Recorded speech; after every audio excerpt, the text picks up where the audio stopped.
એવા લોકોનું હૃદય બહુ શુદ્ધ હોય છે. મંદ બુદ્ધિના લોકોને તમે જુઓ, બહુ પ્યોર હાર્ટ હોય છે. એમના મનમાં કોઈના માટે દ્વેષ જ નથી હોતો, કોઈના માટે ઈર્ષા નથી હોતી. They are so good with their heart. ભગવાન કહે છે લાસ્ટ બર્થ છે તારું, ભોગવી લે તું આને. છેલ્લા જીવનના અંદર ભગવાન આપણને બહુ કષ્ટ આપે છે, પણ યાદ રાખજો, કંઈક લેશે તો કંઈક આપવા માટે લે છે. કંઈક કષ્ટ આપશે, કંઈક આપવા માટે લે છે. કંઈક ડિટેચમેન્ટ આપશે, પણ એમાં પણ કંઈક આપવા માટે આપતા હોય છે. એટલે જ કહેવામાં આવ્યું, આ સંસાર બહુ ડેન્જરસ છે. અટેચમેન્ટ રાખજો, પરંતુ ભગવાનની ભક્તિ હશે જીવનમાં તો એ અટેચમેન્ટના અંદર પણ ક્યાંક ને ક્યાંક ડિટેચમેન્ટનો અનુભવ થશે. બહુ અઘરું છે આ તો. એના જેવી વાત છે કે તમે સાગરમાં ડૂબકી લગાડવા જાઓ અને ભીંજાઓ. આપણે કહીએ કે સંસારના અંદર અમે રહીએ, કર્મ કરીએ, કોઈને પ્રેમ કરીએ, તો અટેચમેન્ટ તો થવાનું જ છે. તમે એવું કેવી રીતે કહી શકો કે અટેચમેન્ટ હોઈને પણ યુ આર ડિટેચ્ડ? ભક્તિ માર્ગના અંદર એ સંભવ છે. Being attached you can be detached. માણસ કોઈ પણ કામ કરે ને એટલે એને એક્સપેક્ટેશન થાય, આનું મને ફળ મળે. અને આ ફળની એક્સપેક્ટેશન છે ને એ જ તમને દુખી કરે છે. હું ઘણી બધી વાર કહેતા હોઉં, ઘણી વાર વૃદ્ધાશ્રમના અંદર મારે જવાનું થતું હોય. ઘણા બધા વૃદ્ધાશ્રમોમાં હું ગયો. એક વૃદ્ધાશ્રમમાં મને યાદ છે, એક 80 વર્ષના એક પુરુષ મને કહેવા લાગ્યા, બહુ પ્રસન્ન હતા, બહુ ખુશ હતા. એમની આંખોના અંદર એક તેજ વિદ્યમાન હતું.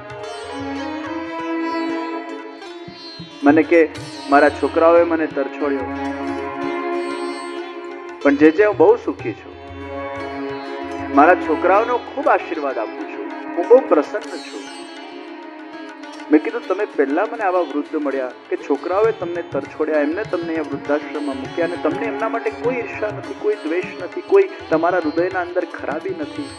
તમે આશીર્વાદ આપો છો એને બહુ સરસ વાત કરી, મારા હૃદયને સ્પર્શ.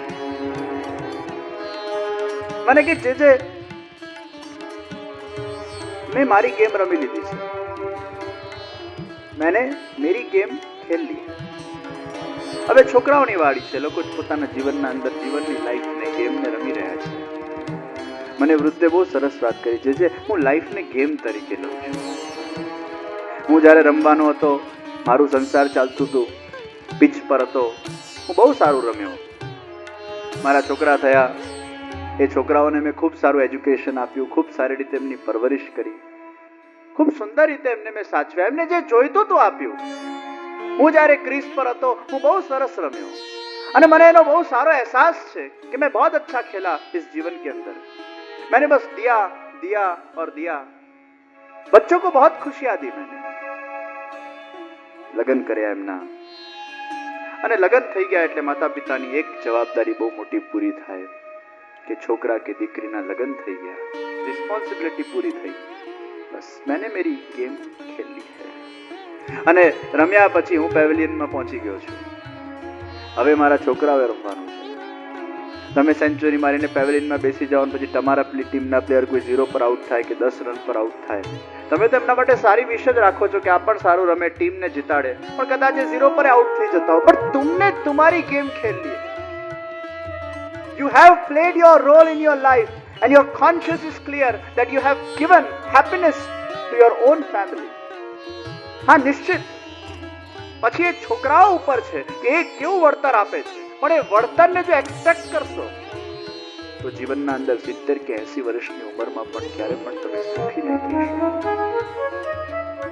તમે તમારી ગેમને પ્લે કરો, છોકરાઓને સંસ્કાર સારા આપો, છેક સુધી સંસ્કાર સારા આપજો, સારી વસ્તુ શીખવાડજો.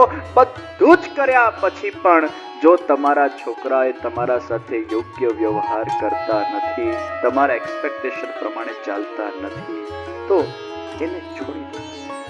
Leave it as it is. પહેલા તો એક્સપેક્ટેશન ઊભી જે થઈ ને, મેં આના માટે આટલું કર્યું એટલે આએ પણ મારા માટે આટલું કરવું જ પડશે. આ રીતે જે બુદ્ધિના અંદર આપણે જે જડતા ઊભી કરી છે, અને એ જડતા પછી 70-80 વર્ષના અંદર એ જડતા આપણને દુઃખી કરતી હોય છે, અને છેલ્લા સમયે આપણે શાંતિનું જીવન જીવી શકતા નથી, કારણ કે વળતર નથી મળ્યું. આપણે આપણી ગેમ પ્લે કર્યા પછી બહુ જ વળતરની એક્સપેક્ટેશન રાખીએ છીએ, એટલે ક્યાંક ને ક્યાંક મન આપણું શાંત નથી રહી શકતું. આ અટેચમેન્ટ અતિશય જ્યારે આગળ વધતું હોય છે, પછી એમાં એક્સપેક્ટેશન વધે છે, અને ફૂલફિલ ન થતા દુઃખ થાય છે. એ વૃદ્ધે મને કીધું, મેને મેરી ગેમ ખેલી. આવો મારા વિચાર તમને નથી આપતો, આ વૃદ્ધના વિચારો કહું છું, જેને અનુભવ કર્યો છે કે જીવનના અંદર જ્યારે તરછોડાઈ જાય છે માતા પિતા છોકરાઓ દ્વારા, ત્યારે એને શું અનુભૂતિ થતી હોય છે. કારણ કે એ જગ્યા પર આપણે આપણા જાતને મૂકીએ ત્યારે ખબર પડે કે આવું ફિલિંગ આવે કે ના આવે. પ્રવચનના અંદર કે કથાના અંદર તમે બોલો, ઉપદેશના રૂપમાં એ અલગ વસ્તુ છે, પરંતુ જ્યારે ખરેખર તમે વસ્તુને અનુભવ કરો છો, એ અનુભૂતિ બાદ જો આવા સ્ટેટમેન્ટ કોઈ વૃદ્ધ દ્વારા નીકળતા હોય, એના છોકરાઓને એ બ્લેસિંગ્સ આપે છે. મેં એમને ખૂબ ધન્યતાથી, ખૂબ એમને અંતરની મારી શુભેચ્છાઓ આપી. ધન્ય છો, એટલા હેપી, આનંદથી જીવન જીવે છે, એને કઈ પડી જ નથી. પણ બહુ ભગવાનના મોટા ભક્ત, એટલી બધી ભક્તિ કરે, સ્મરણ કરે, એમની હાથ જ આમ રહી ગયા છે, કોન્સ્ટન્ટ માળા કરે છે. એમની આંગળી મેં જોઈ આમ જ થઈ ગઈ છે. એમના હાથમાં એટલી બધી માળા કરે, એટલું બધું સ્મરણ કરે.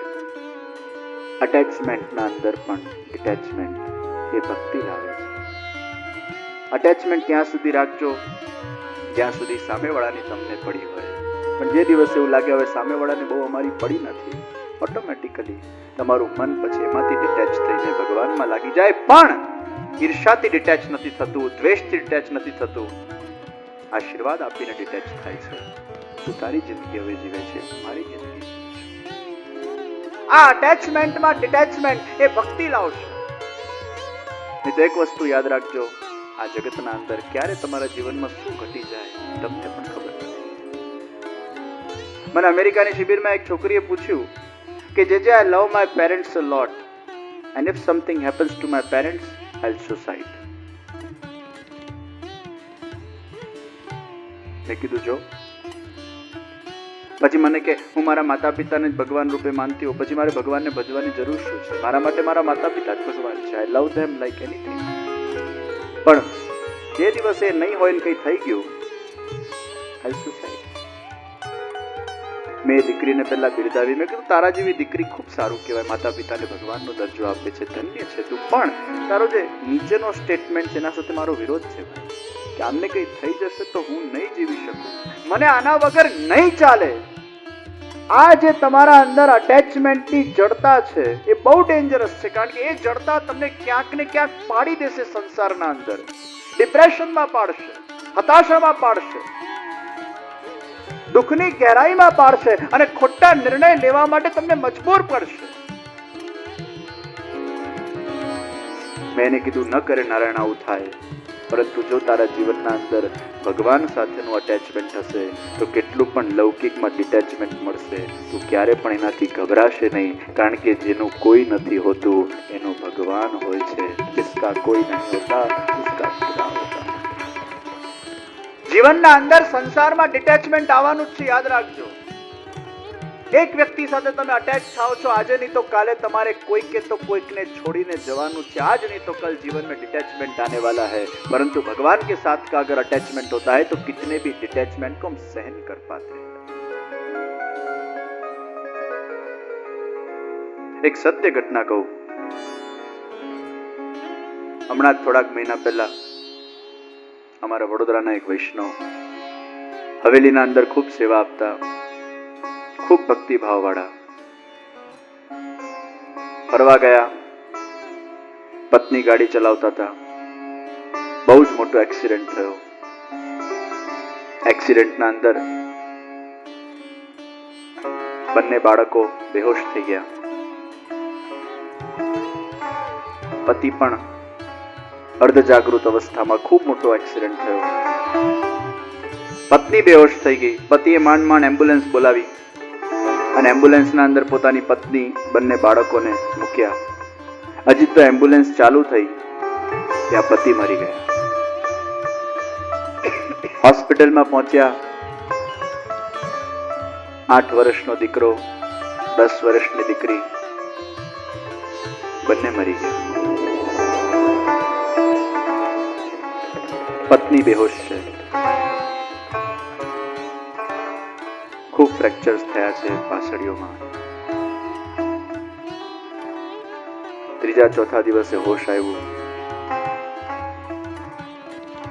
ચોથા દિવસે મારે હોસ્પિટલ જવાનું થયું. હજી તો હું હોસ્પિટલના દ્વાર પર પહોંચ્યો. બધા પરિવારજનો ભેગા થયા. મને કહેવા લાગ્યા, જે અમને આપના પાસે એક ફેવર જોઈએ. મેં કીધું, શું? અમે હજી સુધી બેનને કીધું નથી કે એના પતિ અને બંને દીકરા દીકરી કે મરી ગયા છે. આપ અમને હેલ્પ કરો. અમારામાં કહેવાનો જીગર નથી. આપ આપના જ મોડે એમને જણાવો કે આ ત્રણેય વ્યક્તિ એમના જીવનમાં રહ્યા નથી. હું જ્યારે એમના કક્ષના અંદર ગયો અને જ્યારે મેં એમને દૂરથી જોયા,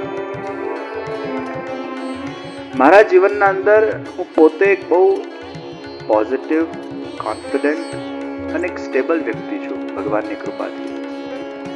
મને ભગવાન સિવાય કોઈનો ડર નથી.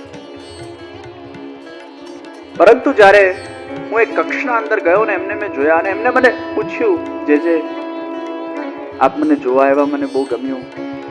ભગવાનની દયાથી મારા બંને છોકરા બચી ગયા છે.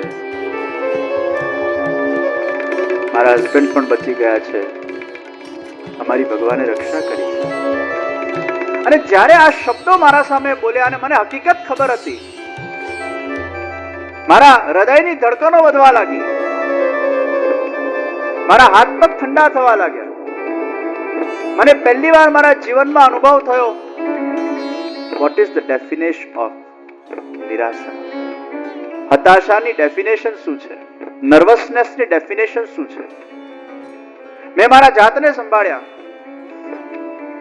15-20 મિનિટ એમના સાથે થોડોક સત્સંગ કર્યો.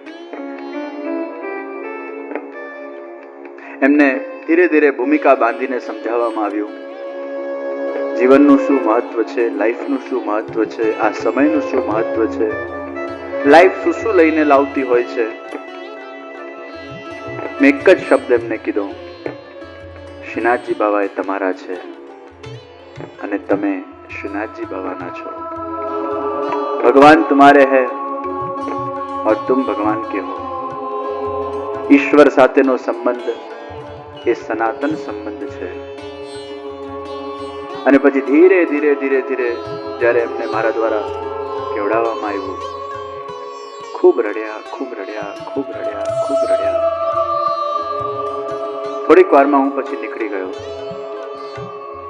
ત્યાંથી પછી મારે નાથદ્વારા જવાનું હતું. ત્યાંથી નાથદ્વારા બીજા દિવસે હું પાછો વળ્યો